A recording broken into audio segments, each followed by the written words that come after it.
This is a post-Christian podcast.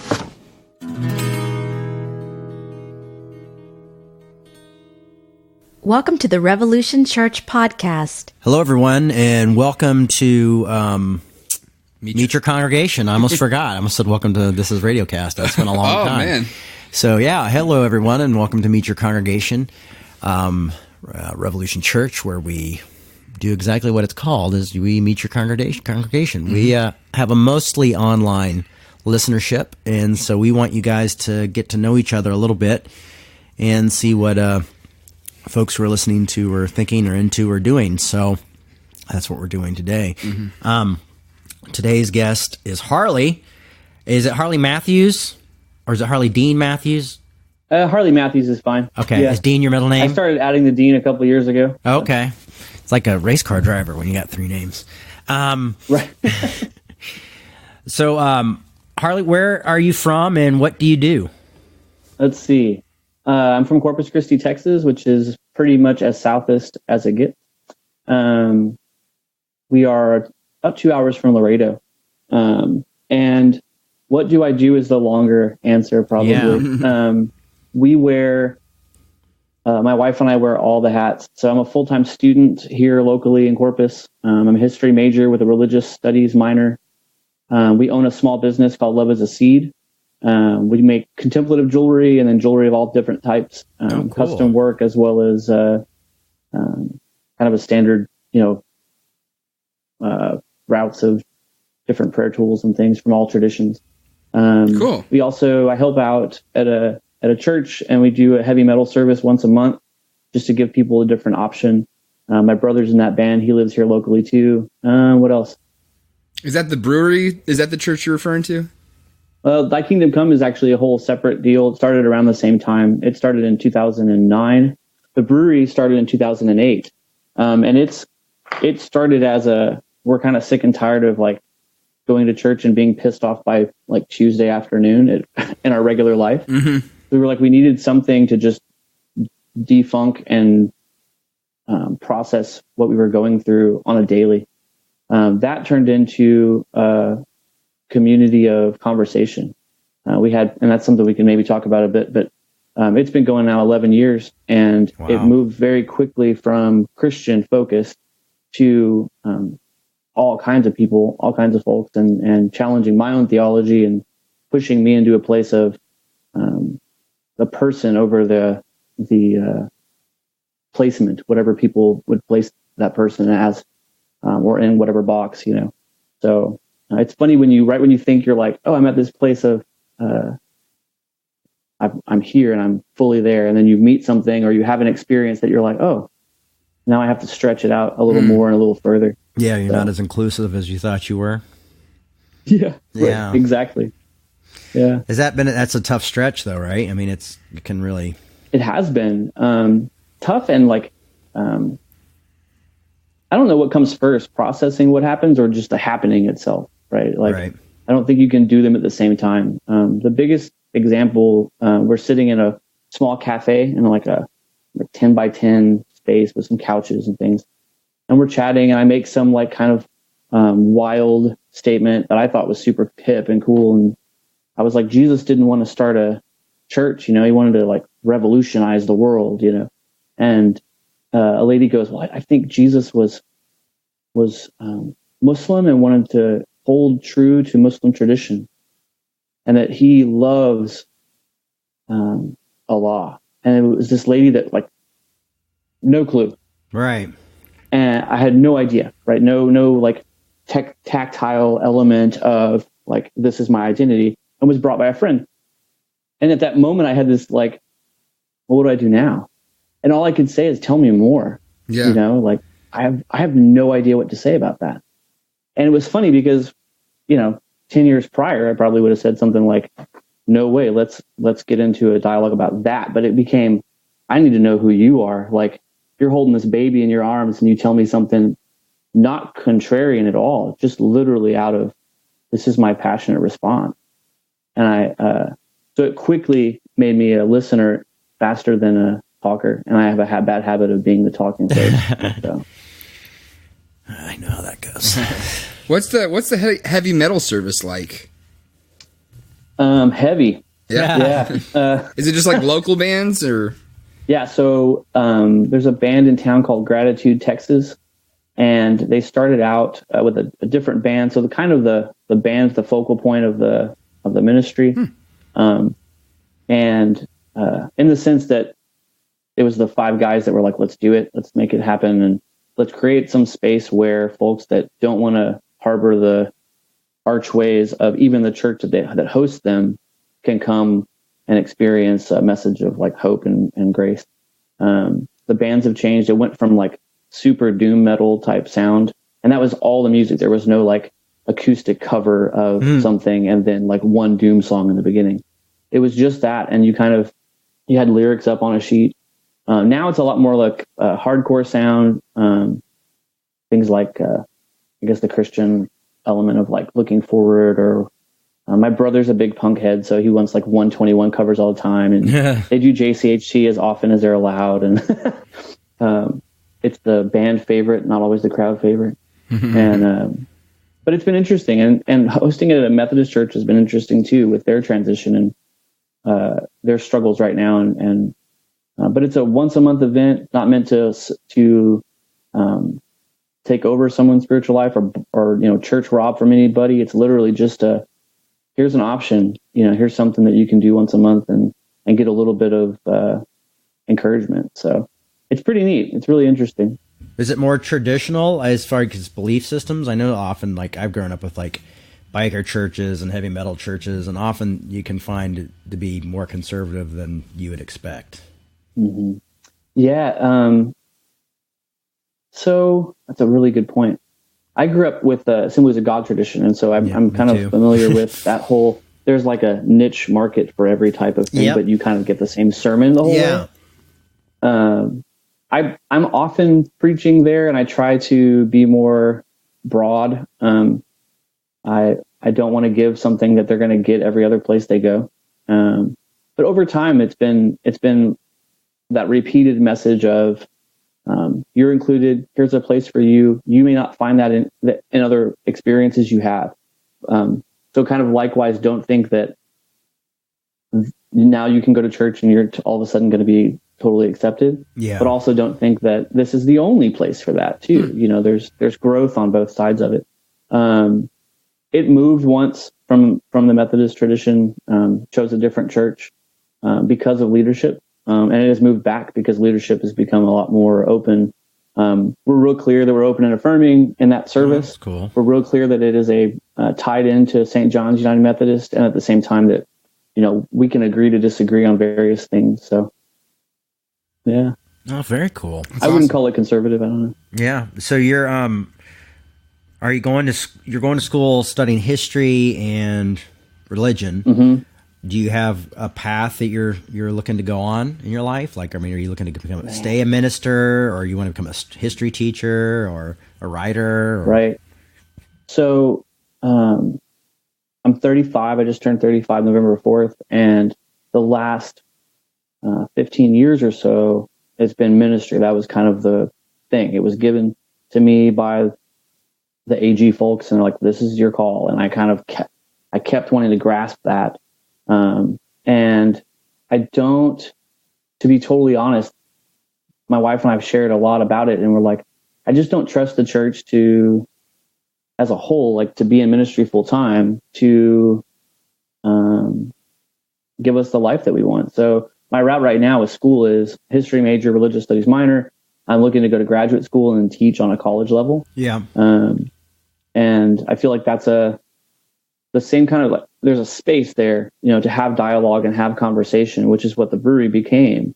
So it's naturally moved me away from traditional pastoring to giving talks, writing. I'm big into like contemplative stuff like Thomas Merton. I'm looking forward to doing things like that. And I feel like that's not losing myself.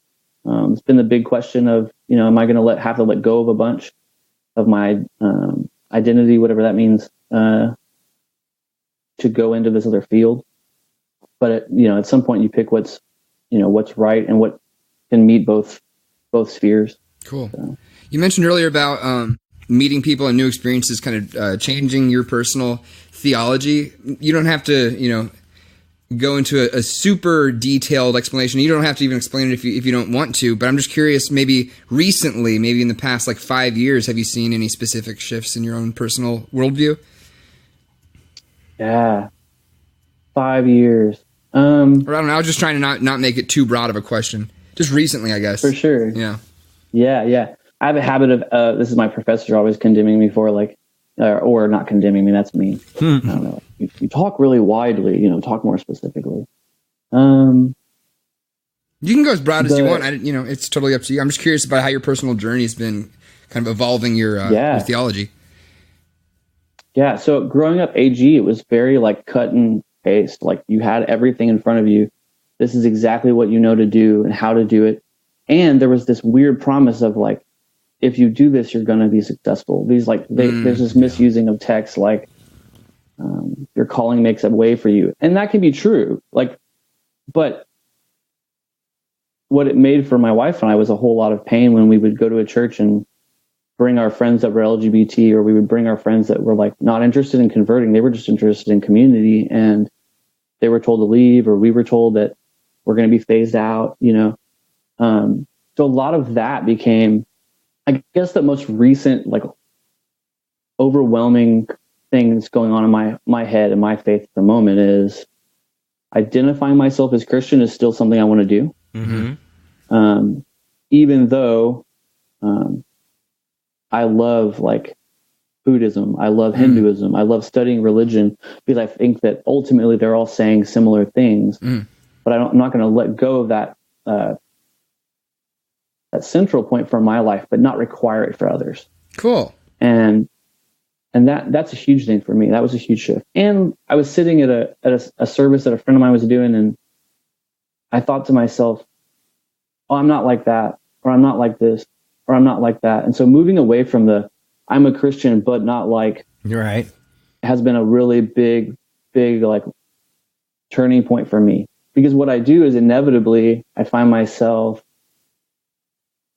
spending all my time telling people what I'm not like. And then I find out, oh, well, what's my identity? What am I like? Yeah. Kind of defending the abused Jesus instead of letting the abused Jesus be like, hey, I'm getting beat up and I've been through it before. It's okay. Cool. Yeah. It's tough not to put that.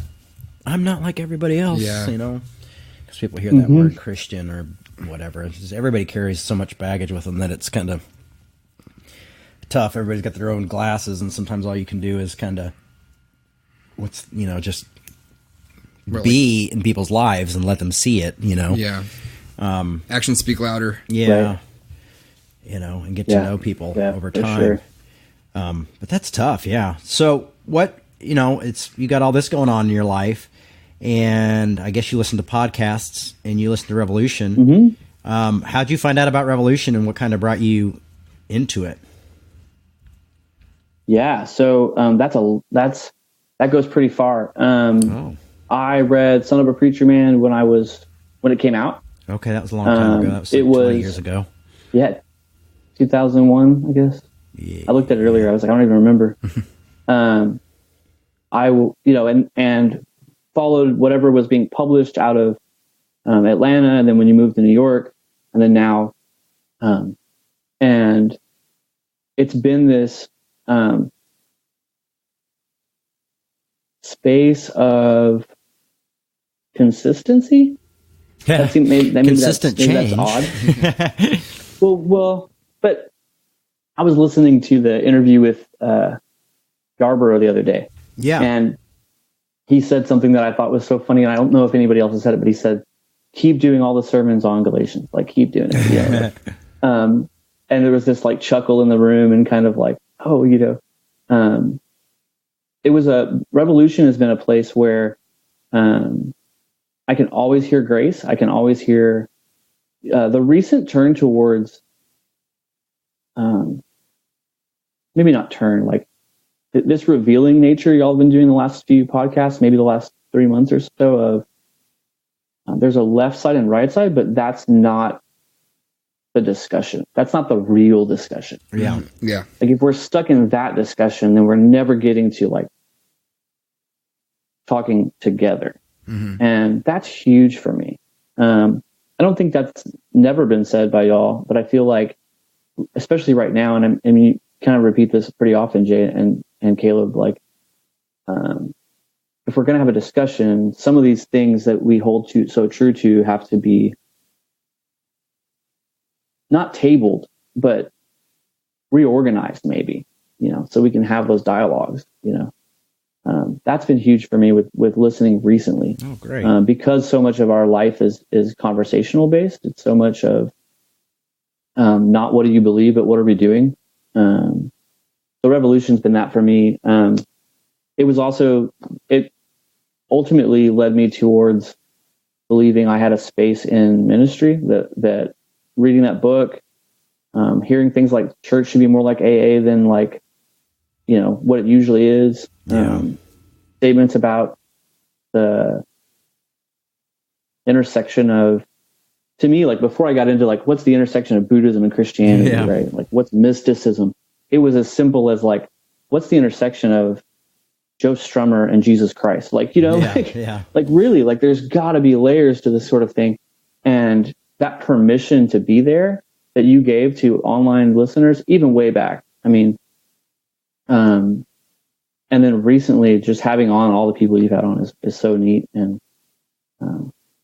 so I heard about it online, and then through your book, and the 3 books otherwise. We met in Austin, Texas, when you did a book tour. Yeah. Was that Book People? Book People. Yeah. I had a really ungodly mess of a mustache at the time. Yeah, I like Book People. I did a couple. Oh man! Every book tour I've done, I've gone to there. Yeah, it's a phenomenal space. Anytime we're in Austin, we try to go by there. And you got water right across the street, and there's food right down the way. So yeah, kind of the perfect that whole spot. area is awesome. Yeah, it's really cool, man, to hear you, and it's encouraging to us to hear you affirming kind of like the recent direction that Jay's been kind of leading things, with trying to find common grounds and promoting. We point out we're not a safe space, but we're an affirming space. Not only for like it's cool that the conversation has shifted from LGBTQIA plus to like that's just kind of a given now. And now the question is, well, now who's the other is kind of what we're trying to ask. And for us, I think a lot of times maybe I don't know for up until maybe like you said as recent as 3 months ago, Harley, or maybe even a little bit longer than that. But up until a while, every time we would bring up someone on the right, it was, I think, a pretty negative sentiment. And so I think there's a lot of self-correction in there even. Yeah. And so it's nice and it's nice and encouraging to hear someone who connects with us, observing that on their own accord and letting us know that it's helpful to hear. A listener expressing that is really nice for us. Yeah, no, Jay, you've mentioned multiple times, like I have friends that are in like, I don't want to say regular, but like regular churches. They're not doing this kind of thing that maybe looks radical to some people. And I call them and discuss this thing or that thing with them, especially when y'all visited you were part of the immigrant reform. And that's a huge thing down here in South Texas. You just saying that is like freeing for some of us that are kind of like, wait, okay, it's necessary in deconstruction maybe to like go find your crowd and like just stay there and like really like develop. But if we don't but not at the sake for like I don't know if, I guess what I'm learning from those kind of comments, just the comments themselves, is holding those relationships is key. Like to you not fall, me holding those relationships I had is key to not falling into my own glory or my own rightness, or leftness maybe. Yeah. No, it's easy to kind of pat yourself on the back for being whatever, being woke or being conservative or whatever, being with your own crowd or sticking to your guns in certain situations. It's hard to think outside of that comfort zone and that, revolutionary thought, even like I've talked some lately about anarchy, and like there's a temptation to go towards that. You know what I mean? It's like it's this constant Sure. like, where am I going to migrate to? And, you know, you're not going, wait, you know, this isn't about migration. This is about exploration and kind of experiencing all those things and living in this kind of constant, like, you know, I'm a traveler, you know, Yeah.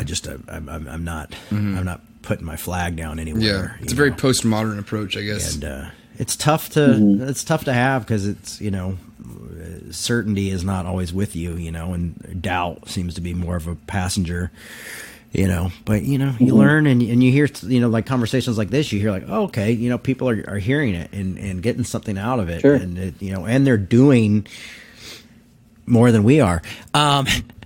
You know, or, you know what I'm just saying, you know, you're doing work, you're doing this, you know, same type of thing, you know, and we're helping here in, you know, middle of Minnesota, you know, or wherever we are in Minneapolis, you know, helping encourage that and help with, you know, your thoughts and thinkings and theology, you know, I mean, it's like, yeah, I mean, that's why I, you know, besides my kids, that's the reason I wake up in the morning, you know, I mean, it's like, that's why I read and I listen to things and I talk to people because, you know, you want to see people, you know, live life and live life well.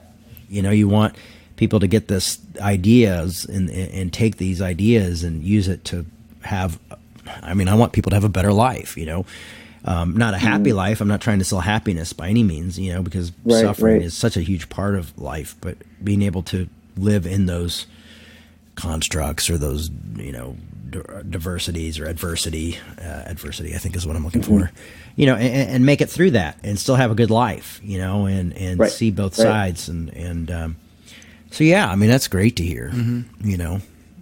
That's really cool to hear, yeah. You know, I'm always shocked when people listen. I was like, I didn't even think we'd ever get online. My friend was like, we're going to put this on the computer. I was like, how do you do that? And why would we do that? And now it's like, thank God we did that or we would not even exist. Yeah. You know. How is that? I mean, that's kind of you opening up to the world, essentially. Anybody that can click the link. I mean, how is that an adjustment? I know the breweries talked a lot about, we have a closed group and we do video occasionally because, you know, we try to make sure that it's a space where people can really share what's really going on. Yeah. And that can be detrimental to other relationships they might have online. Because now it's not, I mean, back in the day, it was like a blog. So you just kind of like, you know that your circle is seeing what they're seeing and they might share it out. But now, I mean, we're having seriously whole relationships that are online. And how is that like saying yes to, I know you mentioned earlier, Radiocast, you know, like that vulnerability element, because you have brought a lot more vulnerability, I think, in the last little bit. Knowing that goes out to the stratosphere, I mean, how is that? I don't mean to. No, it's okay. You can interview us too. No, it's. I've always tried to live a very transparent life, so that's part of what part of my work. So I've evolved into being comfortable with it, you know. But there are times where I share stuff that's a little close to home, and you know, you're like, oh man, what if my ex heard this, or what if the person I'm talking about heard this, you know? And likelihood is that someone will say something, you know, like someone made this little picture of me with a quote on it, and from one of my talks, and I really liked it, but I was like, oh my gosh, if I put this out on Instagram, they're going to know exactly who they are. You know, so I didn't put it on Instagram. You know, and I watch myself what I put on. It's sad I have to watch what I put on Twitter because I'm so afraid of my progressive brothers and sisters nowadays, more than my conservative brothers and sisters, because they can yell and bark all day, but they can't shut you down. But my more progressive brothers and sisters kind of get kind of wild, and I'm always afraid, like, well, what if this is misconstrued? And I'm reading through it now. It's so weird. Like I don't feel like any place is safe. That's why I have a hard time with safe spaces. You know, I'm like, you know, go to AA or start a safe space group, but you know, it's to be online and stuff like that. It's just not a safe place anymore. But yeah, I mean, I guess it's choosing your words wisely, but also realizing like what you're called to do, you know, when you're called to be radical and revolutionary and I guess that's kind of the punk rock deal, is bring it all to the table and, let people take what they want and leave the rest behind. And so, if they push you away, they push you away. So the most part, I don't censor myself. I censor myself a little bit, but that's usually just because I'm afraid either the person's not going to understand exactly what I'm saying or it's going to be misconstrued. And so I'm just I'm going to table that and wait until I put it on the sermon. And so I'll just build a sermon around something I was going to tweet. You know what I mean? I want to say this, but I need to say it in a more clear way that's past 180 characters, or that you couldn't put a little screenshot on, And so you just learn to just communicate with people. And I don't know. I mean, for me, talks are like kids, you raise them and you build them up and then you put them out there. And then what happens to them when they're out there is not really up to you anymore. It's kind of up to who the listener is. And so, yeah, absolutely.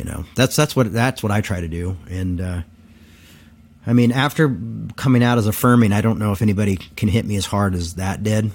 So, I lost everything, almost. So, and then eventually my mom died, and then my wife left me, and then I got remarried, and my next wife left, we got divorced. And so I've lost a lot. So, I just want to keep my kids and be able to feed them and do what I love, and this is what I do, as this is what I love to do. So just continue to do that the best I can. Yeah, I mean, it seems like that suffering became a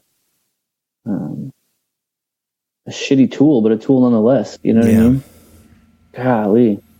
No, you just kind of use what's given to you. No, it's not. You don't want to imagine it. And my hope is that I can share enough stuff with people that not that they have to go through it, but you might go through it, and remember what I said, or you might have it and have somebody else who's going through it and be able to help them, but I don't want anybody to go through what I went through. And my life is not as bad as most people. So, a lot of people get divorced and have mental breakdowns.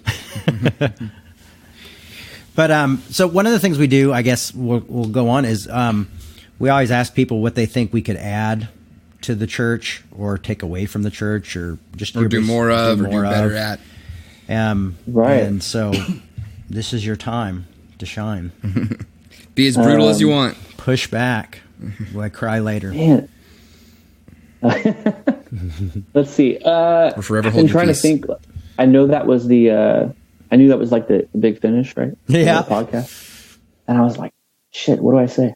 I think, back to what I said in the beginning, the opening of, like, you guys are already expanding. You're already saying things like, the other might be not even allowed in this, like seemingly not accepted in this room, and we're going to challenge that and say like, no, we need like people that identify as, is a weird way to say this, but like identify as right believers or not believers or whatever, that would challenge us to be in the same room with us or the same internet space as us and be there. I think that's a huge thing to keep doing. I don't know if you would not do it. I mean, it seems like it's core to who y'all are becoming. The only answer that I thought was like, oh, what could be cool? And this just dates me a bit, but like I'm a merch person. So I'm like, man, it'd be cool to see like stickers. I have like, he just brought that up. Yeah. I've been stickers telling from Jay along that. the whole way. What's that? I said, yeah, I've been telling Jay that. I was just, before we started today, I was like, man, we gotta get on that merch game, on that merch hustle, bro. It's just going to it's not even the merchandise as much as it is taking the orders and filling the orders and going to the post office and making sure people get stuff on time. And and then calculate everything you have in your brain, like how many mediums do we have left and how many of these stickers, because I have a tendency to just give stuff away, and I have to like write everything down I give away. So I just I overthink things too, so I get like overwhelmed. I want to do a shirt or a sticker or something with Grace. This is Grace with the anarchy symbol in the A. So we're going to try to get somebody to come up with something like that. But yeah, so that was the only thing really. Like I thought that would multiply the space, right? I mean, with Love Is a Seed, when we went 5 years and we did T-shirts, and it was just like a thing like, we're not going anywhere as far as we can tell. Yeah. And we want to, put that out there and see what people do. We didn't know if they were going to like it all. We ordered like 12 shirts just to see. But now all the time I'm like, people are like, hey, do you have those? And they don't even wear our jewelry. They just think it's a cool image, Oh, that's cool. But it's that conversation starter, like but like I said, that kind of dates me in the sense that I grew up, the shows were like $5 and the shirts were 10, and you could just like, you've got every shirt that every band that came through, even if they weren't that great. No, I know. I used to do that all the time. Doing. Yeah. Yeah. A million stickers. Maybe that's not the medium anymore. Maybe it really is like being present online and becoming, living it out in your digital life, but which y'all do really well. And I think that this whole run y'all are doing with meeting people that listen in or that have been have had experiences with y'all without even ever. I mean, I happen to have been able to meet you at a book signing, but I've never attended live. But that didn't change that I felt like a part of it in That's Atlanta awesome. and in New York and in Minnesota. Like there's no distance in my head. It's just a matter of a zip code, So it's really cool. That's very cool to hear. Mm-hmm. Totally makes me very happy. I always feel good after these things. Most of the time, there was maybe one time I didn't. 98% of the time, I feel good after these. Can I flip the question? I mean, what can we do? I mean, you guys are doing the 3 podcasts, right? You do Post Christian, Sacred Collective, Revolution Church. Yeah, he does a lot. Caleb does most of that stuff. Yeah. Caleb got this thing going. Afterglow. Now Afterglow and the service have become one because of Caleb's persistency. For bugging Jay for 2 years. I have to start. Yeah, right. I have to start tuning into Afterglow. I feel like that's such a dynamic, like. Well, we just started tagging it on to the sermons. So now, like, the last few talks have been tagged on, so you can start to listen. Okay. Yeah. Okay. This last one that just came out today, you can hear somebody give me like 15 minutes worth of pushback, and it's a medical doctor, so he literally dissects my talk. It's pretty insane. Oh no. He's not gonna hear this, right? He might hear it. Okay. John. Hi, John. Hi, John. No, John's a good guy. He's a doctor. I mean, he's literally a medical doctor, so how he thinks is that way, and I don't think that way. So you'd put me, high school dropout, like, and then medical doctor be like, well, actually, Jay, if you... But it's good to get pushback, No, I like criticism, or constructive criticism. It makes me feel alive. Right. So, but as far as what can people do, I mean, honestly, like, Caleb is doing a lot. And Caleb also works double shifts almost every day.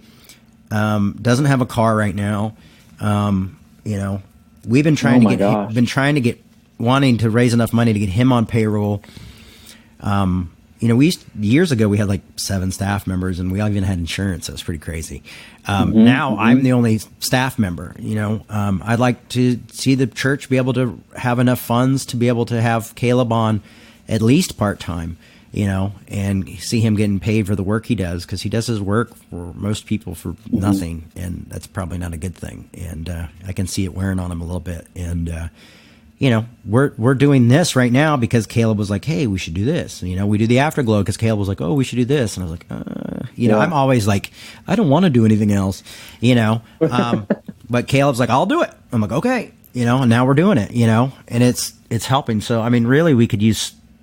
I mean, it sounds stupid. We could use financial support, or we could use somebody who knows how to raise funds to come in and say, "Okay, guys, this is how you do it," And that's something that if anyone listening, if they want to help us either put together a Kickstarter or something, we could use that. We could also use if anyone has some extra audio gear, that would be something that people could hear immediately, is improving the quality of the product that we're putting out. I feel pretty good about the quality of the podcasts that I produce that are in a controlled setting, but recording at Bryant Lake Bowl in a noisy bowling alley, when people listen to the Afterglow, it's much, much lower quality than I'm capable of putting out, but my hands are kind of tied with the equipment and stuff like that.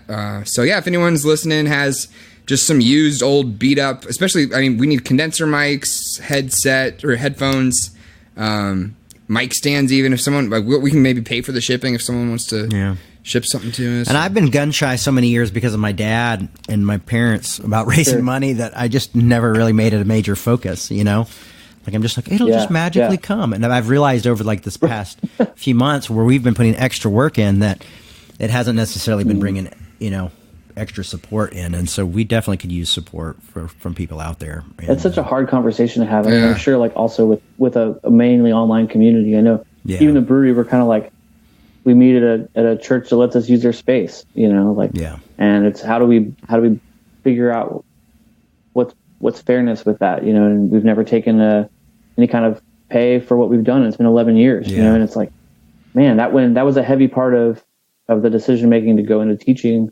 or scholarship of some kind. Because I'm like, there's kind of like a set standard thing there. Yeah. No, it's hard. It's hard to ask. Mm-hmm. It's awkward. We don't want to. We're not trying to get rich here. We're just trying to keep the boat afloat. Keep it going.